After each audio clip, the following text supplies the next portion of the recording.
through the preliminaries? Okay, I'll just run through the preliminaries. Those of you who have not joined us for webinars before, just some logistics to consider. For those of you who have been on our webinars, this is all pretty standard stuff.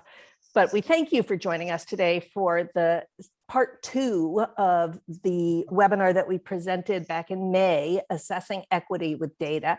At that time, we were really concentrating on the AOE's annual snapshot, and today we have a distinguished team from the agency joining us to dive into other data sources. And so with me at the moment are David Kelly, who is the Research and Statistics Section Chief, and Glenn Bailey, Assessment and Accountability Data Administration Director.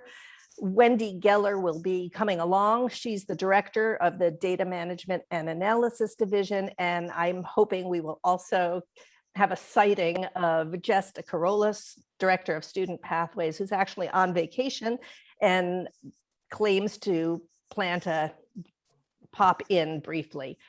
Just some logistics. If anybody is having technical difficulties, please get in touch with Carrie Lamb. Her cell phone number is 802-477-3601. The team that is presenting today will welcome your questions. I'm speaking for them. I'm hoping they'll welcome your questions. Please, thanks. Please use the chat box in the Zoom function, and we'll read them out. If they're unclear or there's any kind of follow-up, I will unmute you so you can actually participate in the question and answer a little more directly. We will be sending you probably early next week a copy of the slides and summary information and link to the video and any other resources that are relevant in follow-up. This, like everything else, will be archived on our YouTube channel and will also be on our VSBA website. And at the end of the webinar, there'll be like a 3-question evaluation, which we really do look at. And so I would appreciate if you would take the 2 minutes to fill that out so we can have some feedback. As you know, this is a new topic for our webinars, and I think I'll stop there and tell you that I am really happy to have Glenn and Dave with us, and it looks like Jess is getting settled in. So I will turn it over to you folks. You have privilege to share your screen, whatever you'd like to do. And I will disappear. Thank you, Susan. Just so everyone knows, that we had intended for Wendy Geller, the division director for the Data Management and Analysis Division, to sort of kick off this portion of the talk. So my name's Dave Kelly. As Susan said, the Research and Stats Section Chief for the division. With me is also Glenn Bailey and Jesta Carolis. I guess what I'll do, if it's all right with Glenn and Jess, is just try to channel what Wendy might have said here. As you see from the title of the talk, we're using this tool, the Education Dashboard, to assess equity the same way that we're generally assessing equity with the annual snapshot tool. The tool itself is exciting for the people in the data division because it represents an upgrade from previous versions of the tool.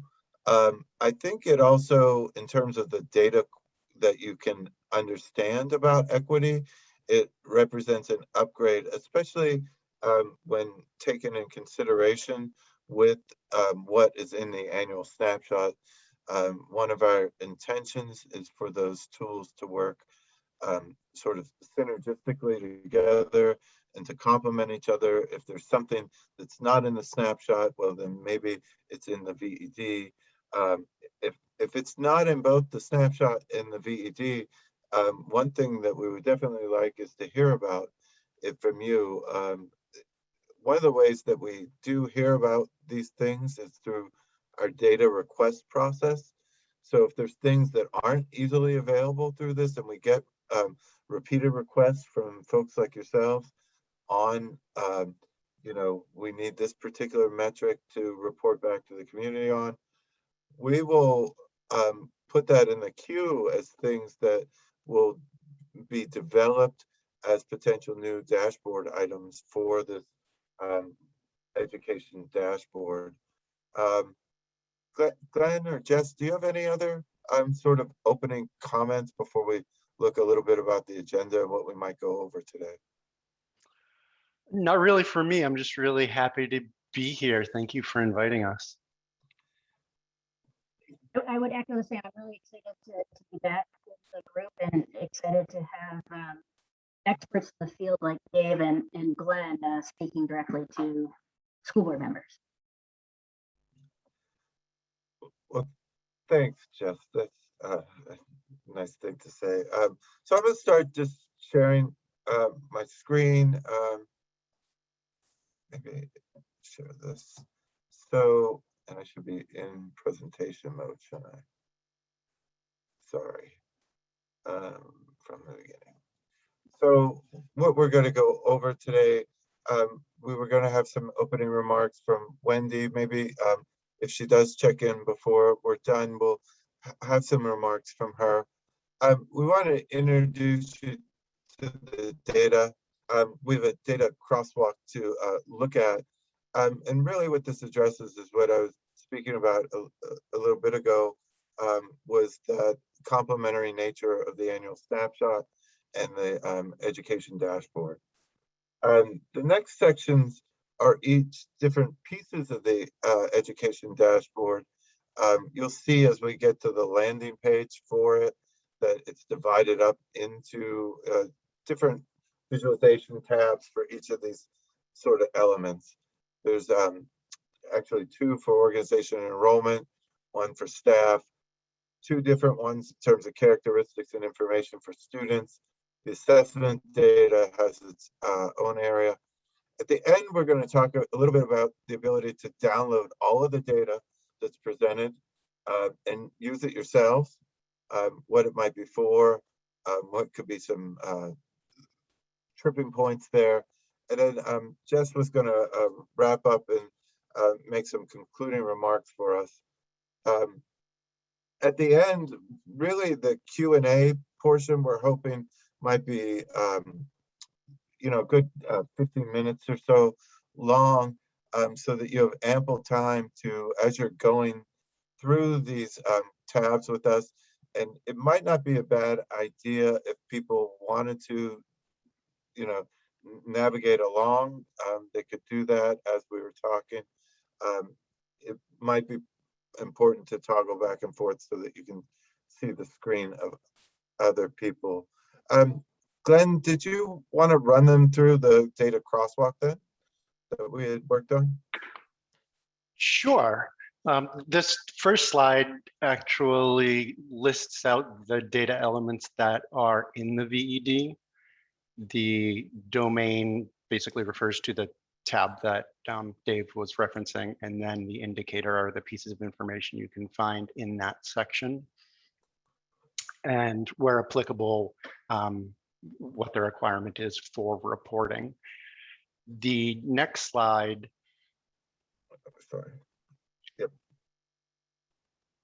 is really the crosswalk between indicators that you had seen in the annual snapshot and indicators in the Vermont Education Dashboard. So for example, there's information about organizations in the annual snapshot that give you the address of the school and the principal. The Vermont Education Dashboard, you can get the address there as well. And there's a map where you can look at locations of schools. Some big things maybe that I'll point out. Graduation rate. In the annual snapshot, you had seen that you can look at graduation rate, the 4 and 6 year grad rate, a combined graduation rate, and you can disaggregate by student group. In the Vermont Education Dashboard, you will only see the all student group and you will only see the 4-year cohort. And then the the other really big indicator would be the state assessment data, where in the annual snapshot, you have English language, arts, math, science, physical education. It's broken out by grade, student group membership. But the metrics in there for the public really are just a 1 to 4 scale. Are you meeting expectations, or are you not meeting expectations? In the Vermont Education Dashboard, it has ELA, math, science data, again, broken out by grade and student membership. But you can also look at data over time. You can compare schools to districts in the state, and the metrics are the actual scale score, very granular score, and proficiency levels for students' performance. And so I think really with the assessment data, you see how the two tools offer unique information and have complementary purposes. I don't remember what the next slide is. That really is the end of the slideshows. There was the other slide that we had the whole time was a slide for us, Glenn. Right. And I think a lot of the rest of the presentation is going to be me running to the education dashboard and me and Glenn walking people through what is there. This can be a point where you might want to navigate along. We do have the document that we asked Susan to advance to you, which shows you how to get to the websites and also where both the annual assurance and the VED are on our page.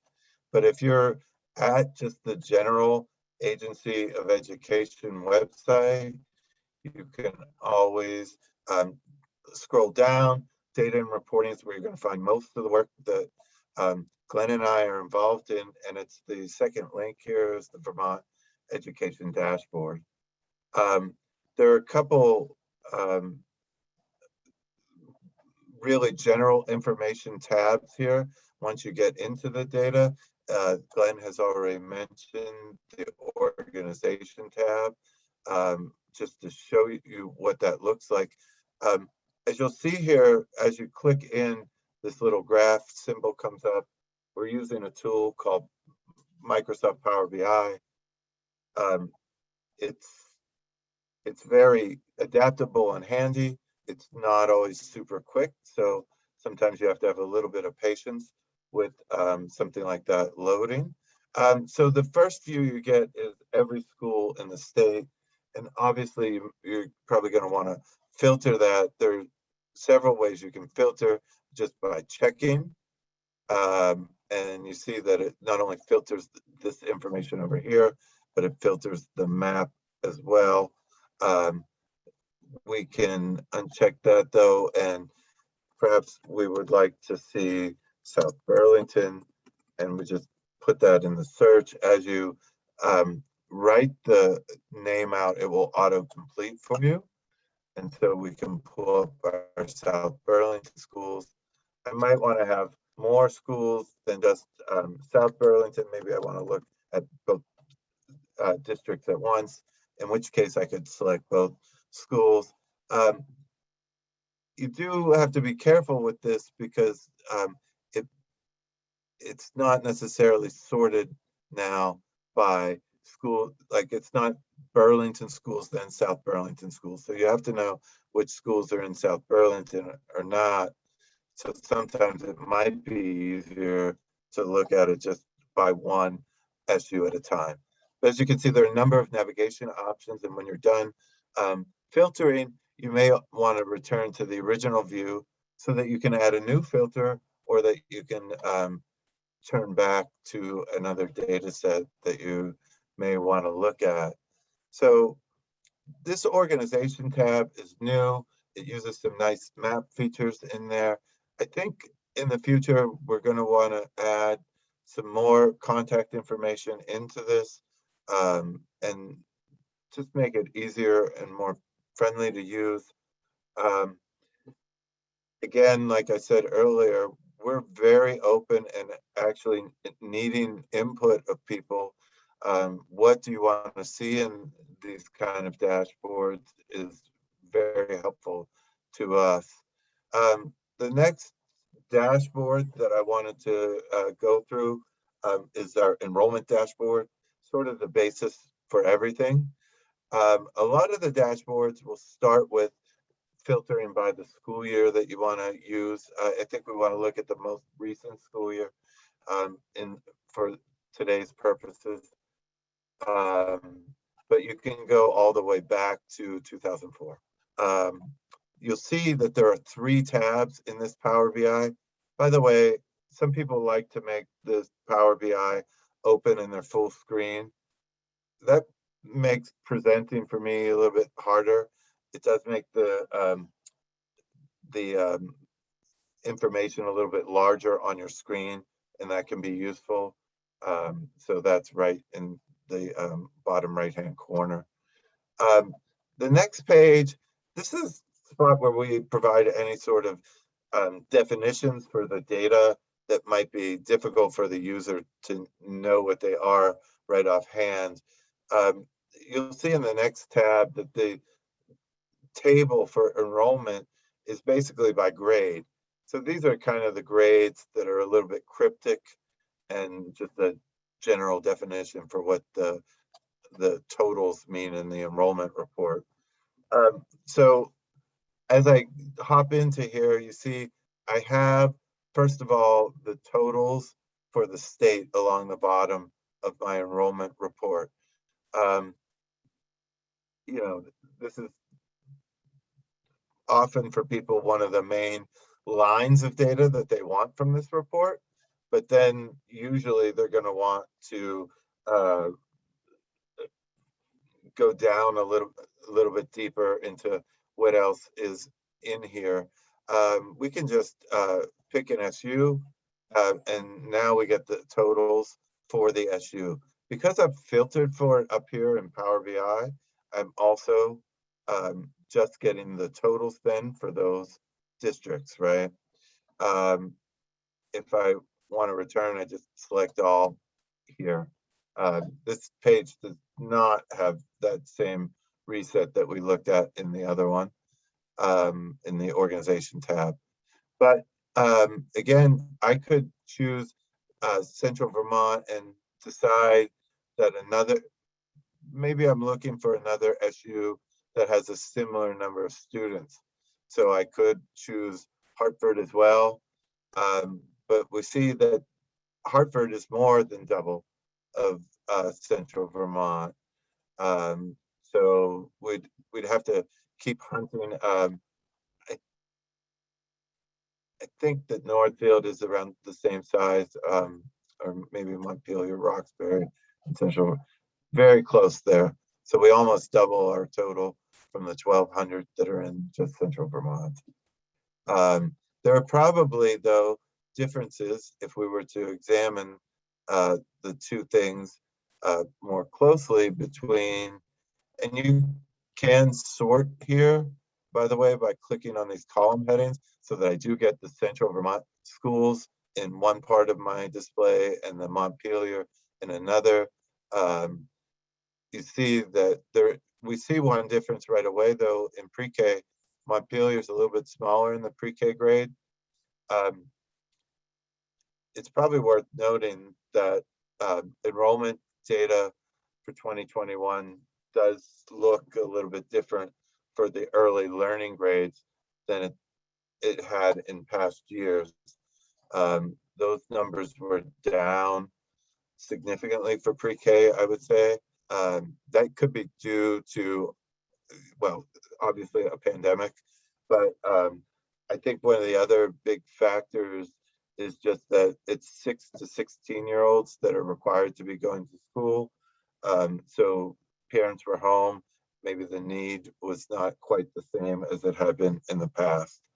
One of the next areas that people look for a lot, especially around times when we're thinking about budgets is the staff information.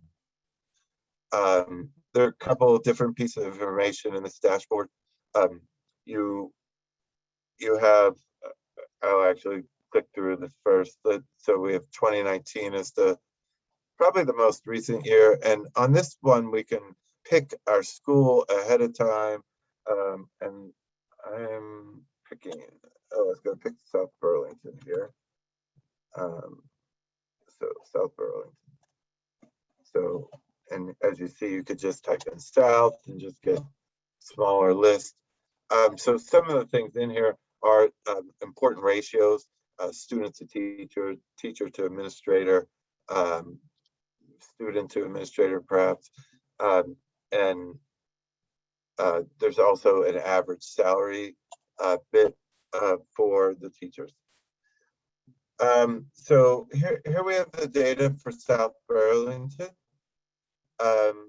Right off, you might notice that the school's average salary for teachers significantly higher than the state.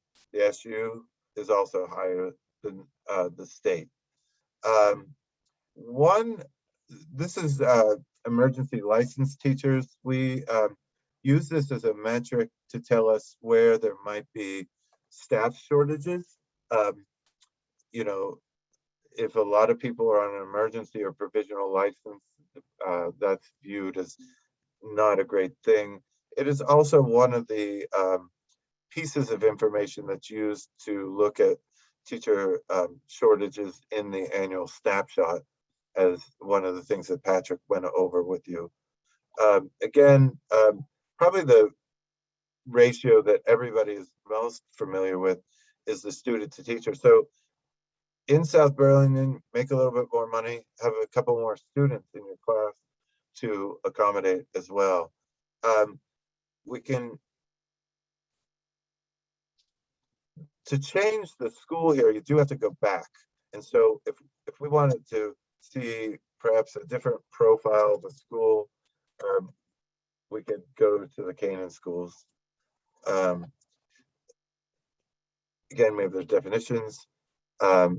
Here we have a very different average teacher salary. We're going to look at this a little bit more in depth when we talk about data downloads, but this one's below the average of the state, and the SU and the school here are essentially one entity. As you can see, they've had a few more emergency licensures than the other schools that we had, the South Burlington schools that we looked at. At the same time, the student to teacher ratio is actually low, and it's even low for the state of Vermont. Not entirely unexpected when you think about the size of the school that Canaan is, but you know, certainly relevant for making decisions. Again, people will often want to grab data for places that they think might be doing like numbers of enrollment or like their district on some other characteristic. This could be a way to explore and match those characteristics up. And again, one of the things that we're trying to emphasize here is it's a way to explore equity. Like, this is a school district that has more trouble retaining teachers. One possible factor in that is that the salary in that district is lower. You know, there could be a number of reasons for that people would like to explore in school board meetings. I'm really going through these. Hopefully people are jotting questions into the chat as we go through some of these pieces of information, and we have time at the end. We can dig a lot more deeply into these issues. Student information is one of our other dashboards, and I was going to walk us through Lamoille middle school for this one. This is a school of pretty medium size in the middle of our state. So this one, the definitions here are a little bit more complicated than some of the other ones you've seen. All of the data on this page involves rates that obviously attendance, dropout, graduation, promotion, and truancy. They're calculated from a number of different data elements. So the definitions are designed to help you understand what the components of that calculation might be. There are more extensive and technical documents on that. So that can be sort of follow-up questions that people sometimes have to the VED, you know, especially sometimes like district data managers that maybe you're consulting with might want to know which items am I reporting on that are contributing to these attendance rates. And we can help them identify that. We are actively working on that with them on a regular basis, but at times there may be specific questions from you or others. I'm actually going to go back to 2019 here. So we have our attendance rates for the school. We have a promotion and truancy. Again, you have comparisons between school, SU, and state. You notice that one metric here is missing. Dropout is not, and I guess I picked a bad one to talk about graduation rates and dropouts because that would be a high school, Dave. Dropout is not going to be displayed in the most recent years. We'll switch to Lamoille Union High School to have this discussion. So in the past, we did calculate a dropout rate, and I don't know the switching for me. I'm sorry, I'm supposed to switch tabs. So we did calculate this dropout rate in the past, but as you move forward into later years, the dropout rate goes away. And it's 2018, I guess, where the dropout rate goes away.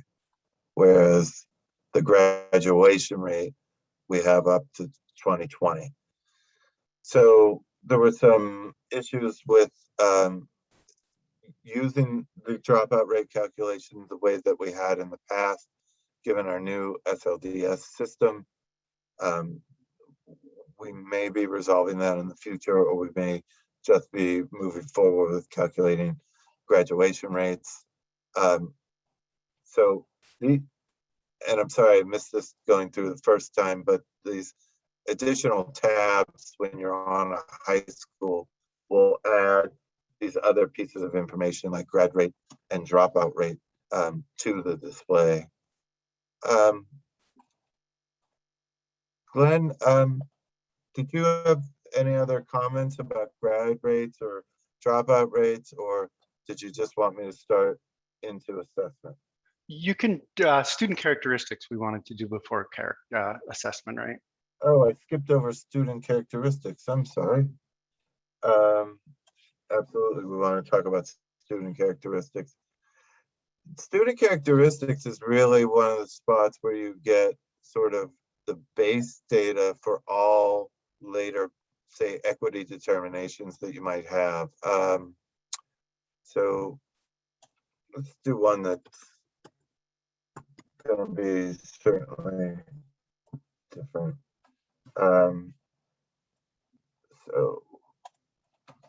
And I've chosen Winooski High School here in Winooski. We have this school as sort of a standout for racial and ethnic diversity around the state. You know, that's sort of a no-brainer perhaps, but this is really the basis then for all the denominators that you have in all the other equity determinations. So in Winooski High School, 35% of my enrollment are white students. So I could take that enrollment number and know that that's sort of my denominator for a lot of the annual snapshot. And it gives you an idea of scale for those schools. This is a newer area in the student characteristics. It's the incidents for disciplinary incidents that occur during our year, meeting our requirement to report on hazing, harassment, and bullying incidents. In a lot of cases, what you're going to see, and this can be somewhat frustrating to folks, is this star, star, star. That means the data does not meet our publication requirements under the FERPA law, which is the Educational Rights and Privacy Act. So we can't publish data where the student counts are less than 11. There are also reasons where maybe the number of bullying cases is 13 and this number is 9. You would think, so you might expect to see the data on bullying, but because you know the total number of incidents, say, then I have to suppress the other one. That's actually not the case for this example, but it can happen that I have to suppress one number that's greater than 11 just because it would give away the answer to the other number that we're trying to protect. As you can see, there aren't a ton of these cases. People may wonder what the percentage here refers to. If I have 4% bullying cases in my SU and I have 100 students there, that means that there were 4 bullying incidents in the course of the year.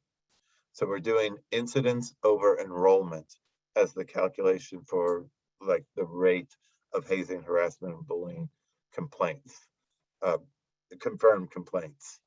There are many tabs in the student characteristic area, all of which are of interest, particularly for Winooski.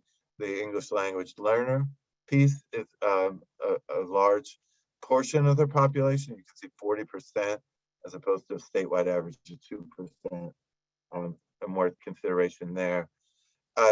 People always want to know the level of free and reduced lunch in a district. It's not just a measure of free and reduced lunches. So say, for instance, this year, all students were given lunch and breakfast, but this is really a stand-in for a measure of poverty for us in education, as I'm sure you all know. Gender breakdowns, that's an interesting variation. Normally you don't get such a wide spread in any given district. Could be a somewhat small n in the high school that gives you a 60 to 40 breakdown. It's usually much closer to 50-50, with females being slightly higher. Mobility.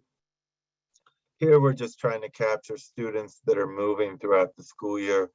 That it's not promotion based. It's the students may have some sort of instability in their lives that's contributing to that. Another one that people are always interested in is percent special education students, the 504 plans that exist within a school, and the number of students accessing educational support teams. This data actually comes from a specialized collection to gather this information on the special education students. So usually highly accurate because of the resources devoted to those students. Grade is a interesting one. You can select all the grades for a school. I think when we come in here, I perhaps clicked on pre-K or something like that. Winooski doesn't have a pre-K, so it turned everything off. As you can see, again, it's by percentage.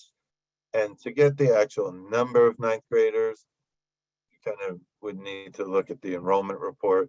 But here it just gives you an idea of how many are, what is the breakdown by grade. And as you saw here, there's even the inclusion of the adults without diplomas that are in the high school completion programs. So now, Glenn, you're probably looking for assessment. Sure. Okay. Do you want me to take the screen over, or do you want to drive? You can take the screen over if you think that might be easier for you. Okay. I believe you need to stop sharing before I grab. Yeah. Is that new share? Stop. There you go, Glenn. Sorry.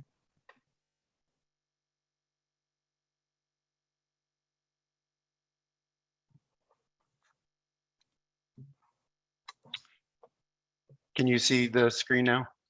Yes. Great.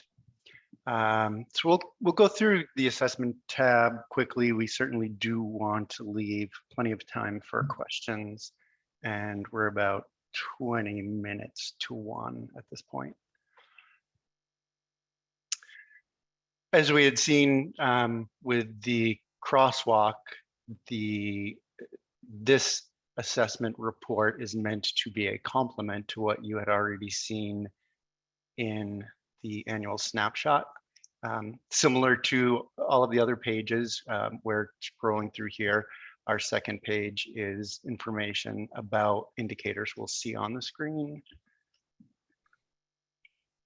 And here is where we would select the year, the test and content area, and questions related to how students performed. 2019 was the last year we had administered the state assessments, so that is where we're here.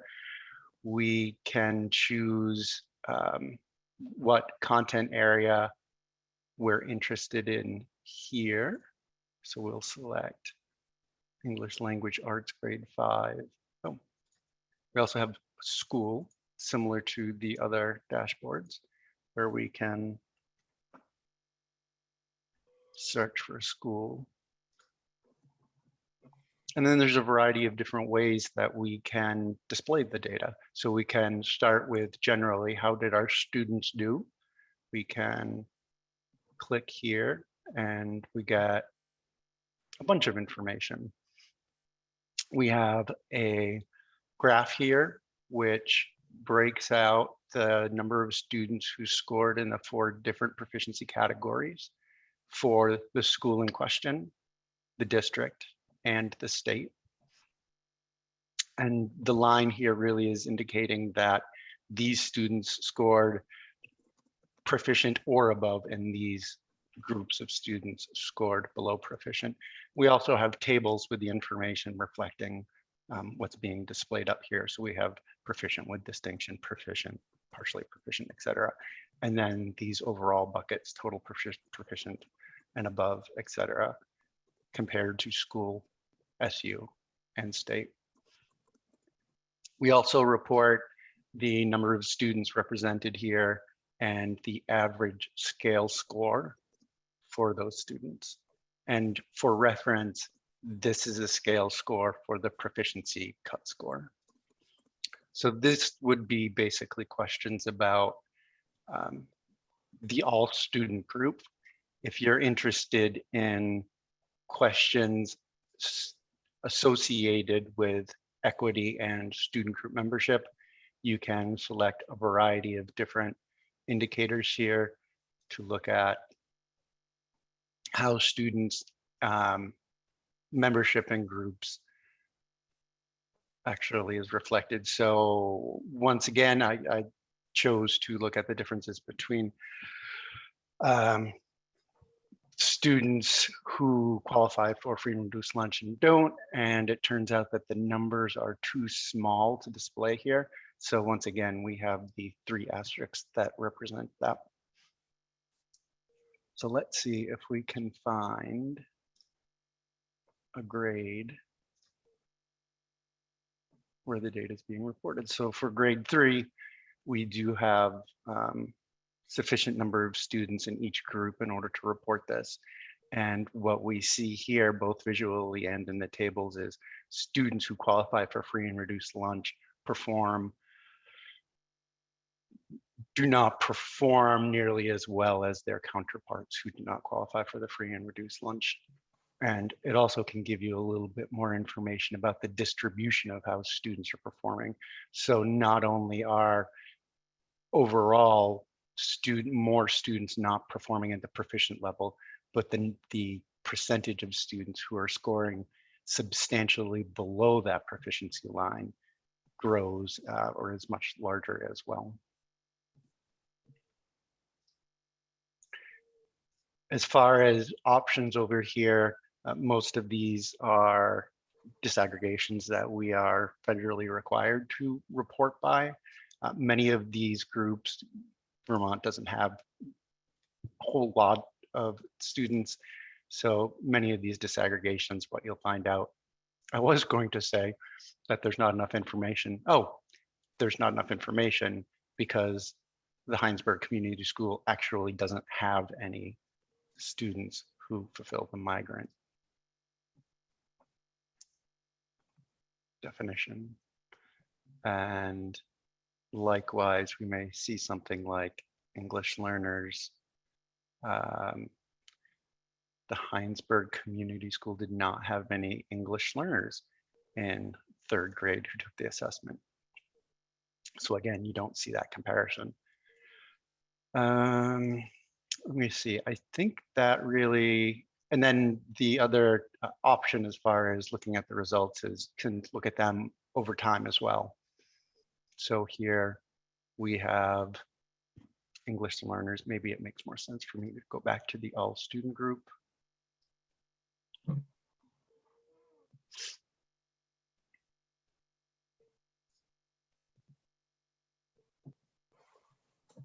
And we can look at how those students performed over time, 2016, 17. I'm guessing for some reason 2018 didn't have enough students, so it's not being displayed here. And then the data table gives you that information as well. I think the last thing that we wanted to cover, and we'll do this really quickly, is to show you how you can download the full data set. So if we go back to the main page. So again, data and reporting, Vermont Education Dashboard. There's a link here that allows you to download the full data set. This will give you all of the information that's in this dashboard for all years. So you click on this, and if you click on this, it'll prompt you to save the file.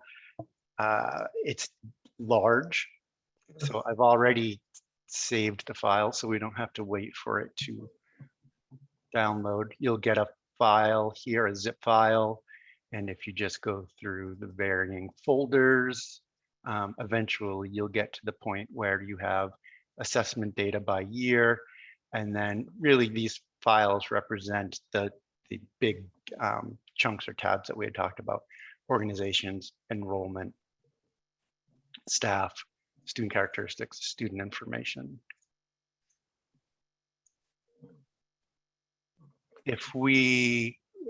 Most people, when you try to open up one of these files, these CSV files, they'll open up in Microsoft Excel, and this will give you the opportunity to look at the data in a way that will allow you to answer questions much more efficiently. So for example, if I was interested in looking not only at average salaries of teachers by just clicking on school by school, I can go over here.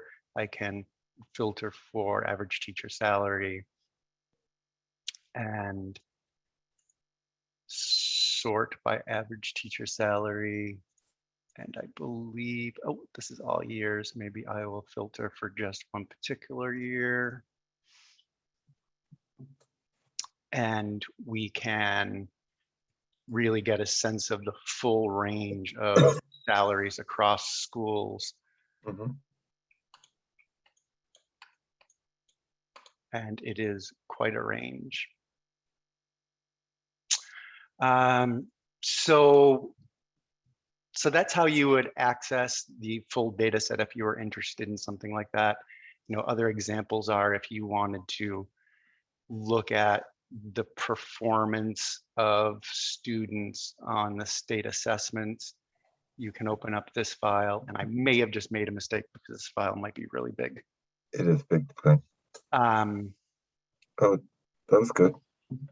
That did work out. That's actually one of the reasons why assessment is broken out by year. Yes. And if you're interested in looking at proficiency levels,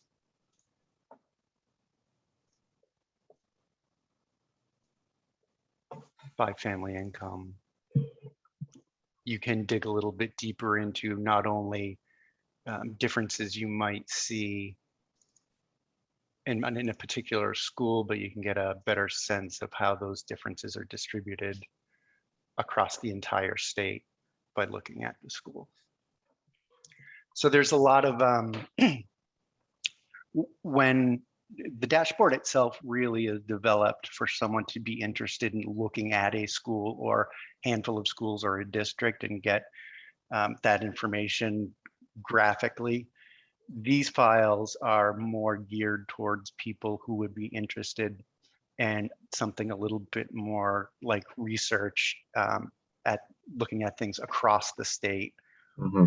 Or if you're, say, you know, you're interested in your school and you want to find other schools that might be similar to that school on a particular metric, you can pull this down and then sort by how they perform and get a sense of what schools are around your school of interest is.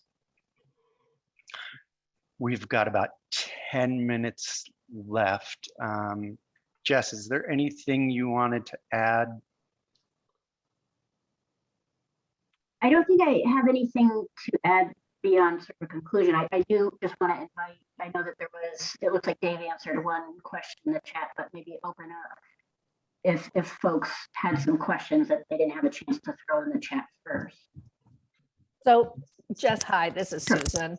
Hi, Susan. And so when Dave answered that question, it actually did not go back to the person who asked it. So for the benefit of everybody attending, the question came in, do you require that a request for data come from a specific identity, i.e. a superintendent, school board, or community?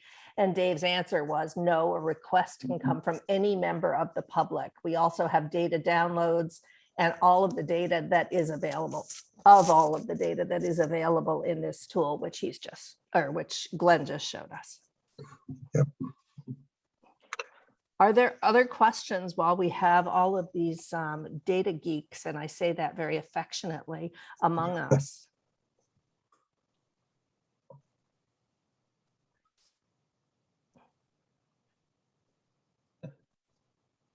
If so, you can type them in the chat. You can raise your little Zoom hand. We have, or use the Q&A. Just maybe to fill some space while people are thinking about their questions. One important thing when you are using those data downloads might be to bring in the English name of the school. We have a term in those downloads called org ID, and it says things like PS 103 or PS 052. And Glenn and I know that PS 052 is Burlington High School, but you might need to grab the information that's in the org's CSV to use that to kind of maybe do a VLOOKUP or whatever kind of merging of the data. You could also use Power Query in Excel if you need to do it that way. We've also shared a document that goes through the steps in downloading data, both from the annual snapshot and the education dashboard. And I think I saw that that made it into the chat. Is that right? Yes, it did. So that's in the chat. If you go by the timestamp, it's back to 12/18. There's a PDF there. We'll also be sending that out for you with the follow-up, but that sort of a user's guide to navigating to these data sources. Is that how you would summarize that? Yeah, that's what we're hoping it is, Okay. yes. So we do have another question. Are there any additional indicators not represented on the dashboard that you find useful and would advise either SUs or school boards to collect and consider to paint a full equity picture?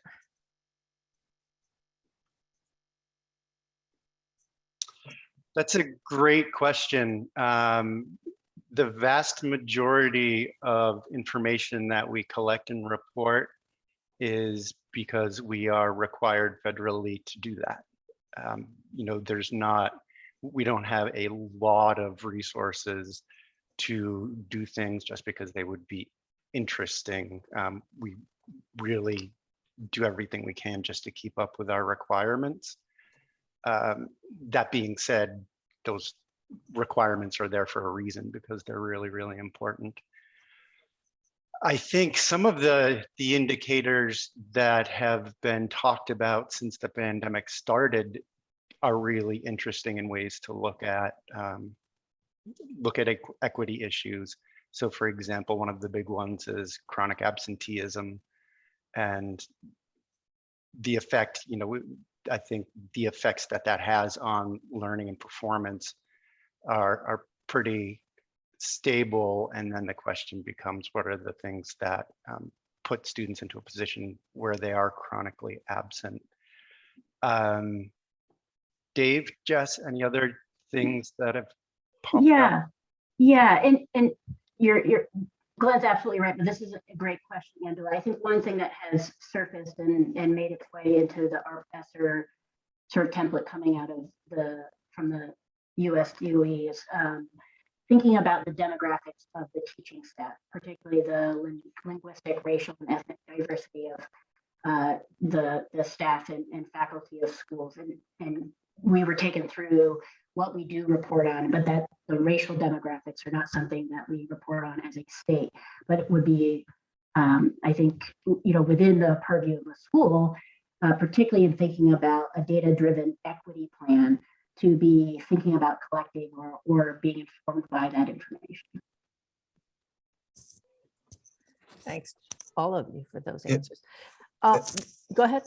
And I think it really, in a lot of ways, what this is the overarching piece on equity, that a lot of times equity issues for smaller districts are going to be something that you guys know about or that are happening at the state level.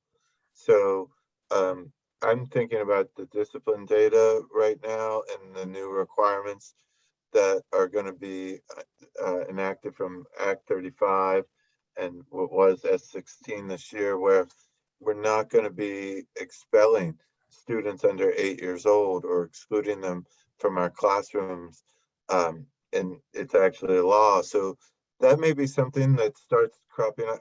We should track that locally, because it may be a year or two down the road before you start seeing that on AOE dashboards, right? So part of the what do I track locally in addition to all these things might be an ear to the ground issue. Thank you. So there is one more question. We have 3 minutes, but this one is important. It's relevant for a lot of our school districts. The district schools are small, so pretty much all the data is suppressed. And that's true in the dashboard as well. Is there a way to select to see assessments by SD and SU instead of by just schools? And will that then raise the data to a point where more will be visible? Yes, and I'll answer this within the context of both the annual snapshot and the VED. In the annual snapshot, you can just straight up select a district as opposed to a school. There's no issues with that. And you're absolutely right. When we apply our suppression logic to protect student privacy, we prioritize the ability to report district level data over school level data. And I think you'll see that much more information is available at the district level. As far as the VED goes, you can't directly select a supervisory union, but if you select a school in that supervisory union, I think in most, if not all cases, it will be compared to the district in the school. So you can kind of back your way into getting the district level data that way. Okay. Yeah, I think, Dave, you were showing us that you can see the school data, then it compares to the district data and then the state data, correct? Which I think in the data-driven equity article that Susan had shared, I think, with this group, it really talks about that kind of the different comparisons as people are trying to monitor themselves and their data-driven equity plans, including performance over time of their particular school district. There was one thing that I wanted to add as far as the information that could be in addition to what we're reporting here. And Dave was talking about the ability of, school districts actually having particular contexts which might inform what pieces of information you look at within the context of equity.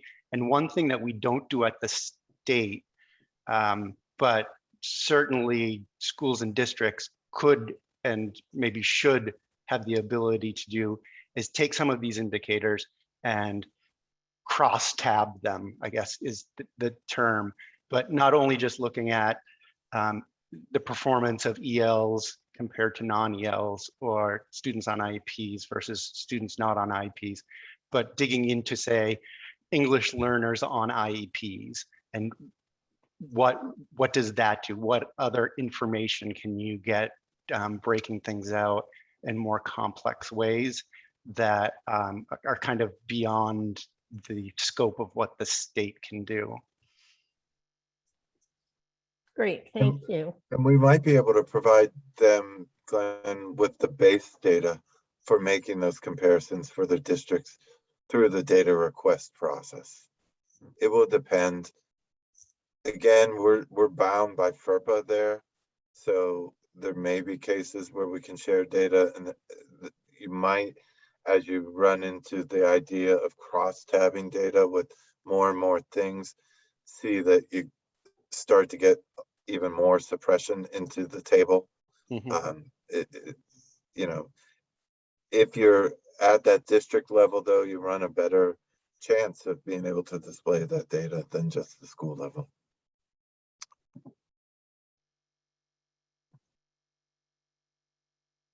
So I want to thank you all. We've come to the end of our time. I want to thank Dave and Glenn and Jess for sharing this information with us. Jess for dipping into her vacation to do that. And I want to thank all of you who attended for your participation as well. As I said at the beginning, this will be sent out to you early next week. It's also archived. So if any of your colleagues who were not able to attend have any interest in diving into the data more deeply, please do remind them that that's available. The document that was listed in the chat will be sent out with the email you get from us. And at the end of the meeting, there's a really short review opportunity, and we do very much appreciate your feedback. So thank you for that. And I look forward to reconvening in this format in September for the VSBA resolutions webinar, which is not the first Thursday, but indeed the second Thursday of the month, so that we have the opportunity for the board, the VSBA board, to review all of that and have it in a presentable format. So that takes place on September 9th at noon. And in the meantime, I wish you all the best rest of summer. Have a great afternoon, and thank you Thank you. again. Thanks, Thank everybody. you so much. Thank you for having us. Bye now. Goodbye.